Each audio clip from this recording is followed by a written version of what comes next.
চাষি প্রতিদিন তার আপেল গাছ থেকে আপেল তোলে। সব ঠিকঠাক চলছিল। কিন্তু একদিন সে দেখে কিছু আপেল গায়েব। তখন সে চোর ধরার জন্য কুঁড়েঘরের দরজার পেছনে লুকিয়ে পড়ে। তখন এক কবুতর আসে এবং চাষিকে দেখতে থাকে।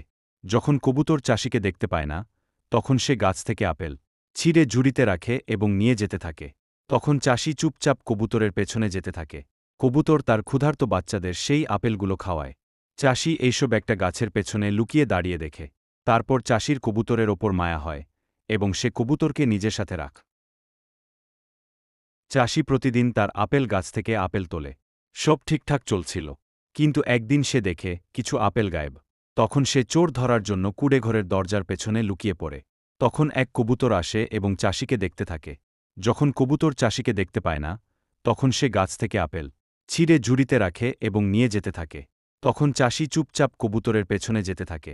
কবুতর তার ক্ষুধার্ত বাচ্চাদের সেই আপেলগুলো খাওয়ায়।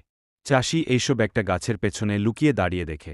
তারপর চাষির কবুতরের ওপর মায়া হয় এবং সে কবুতরকে নিজের সাথে রাখ।